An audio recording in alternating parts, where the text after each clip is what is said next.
ಬ್ರಹ್ಮ ತುಂಬ ಫ್ರೀ ಆಗಿದ್ದಾಗ ಸೃಷ್ಟಿ ಮಾಡಿರೋ ಈ ಒಂದು ಮಾಸ್ಟರ್ ಪೀಸ್ ನೋಡೋದಕ್ಕೆ ಸಖತ್ ಕ್ಯೂಟ್ ಆಗಿದೆ. ಆದರೆ ಆ ಕ್ಯೂಟ್ನೆಸ್ ಹಿಂದೆ ಕೆಲವು ವಿಚಿತ್ರ ಸತ್ಯ ಸಂಗತಿಗಳು ಅಡಗಿವೆ. ಮೊದಲ ನೋಟಕ್ಕೆ ಇದು ಒಂದು ಮುದ್ದಾದ ಬೊಂಬೆ ಥರ ಕಾಣಿಸುತ್ತೆ. ಅದರ ಮುದ್ದು ಮುಖ, ಕೆಂಪು ಮತ್ತು ಕಂದು ಬಣ್ಣದ ರೋಮ ಮತ್ತು ಉದ್ದವಾದ ಪಟ್ಟೆಗಳಿರುವ ಬಾಲವನ್ನು ನೋಡಿದರೆ ಯಾರಿಗಾದರೂ ಇದನ್ನು ಇಷ್ಟಪಡದೇ ಇರಲು ಸಾಧ್ಯವೇ ಇಲ್ಲ. ಆದರೆ ಇದೇ ಪ್ರಾಣಿ ಒಂದು ಕಾಲದಲ್ಲಿ ವಿಜ್ಞಾನಿಗಳನ್ನೇ ಗೊಂದಲಕ್ಕೀಡು ಮಾಡಿತ್ತು. ಸುಮಾರು 2 ಶತಮಾನಗಳ ಕಾಲ ಇದರ ನಿಜವಾದ ಗುರುತಿನ ಬಗ್ಗೆ ಚರ್ಚೆಗಳು ನಡೆದವು. ಕೆಲವರು ಇದನ್ನು ಕರಡಿಯ ಸಂಬಂಧಿ ಎಂದು ಭಾವಿಸಿದ್ದರು. ಇನ್ನು ಕೆಲವರು ಇದು ರಾಕೂನ್ ಕುಟುಂಬಕ್ಕೆ ಸೇರಿದೆ ಎಂದು ನಂಬಿದ್ದರು. ಅದಕ್ಕೆ ಬಲವಾದ ಕಾರಣವೂ ಇತ್ತು.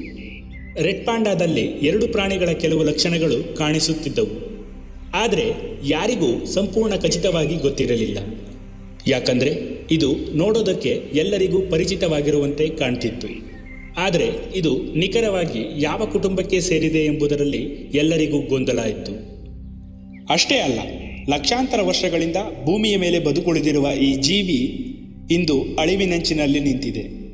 ಹಿಮಾಲಯದ ಯುಗಾಂತರಗಳನ್ನು ದಾಟಿದ ಒಂದು ಪ್ರಾಣಿ ಆಧುನಿಕ ಜಗತ್ತಿನ ಮುಂದೆ ಯಾಕೆ ಹೋರಾಡ್ತಿದೆ?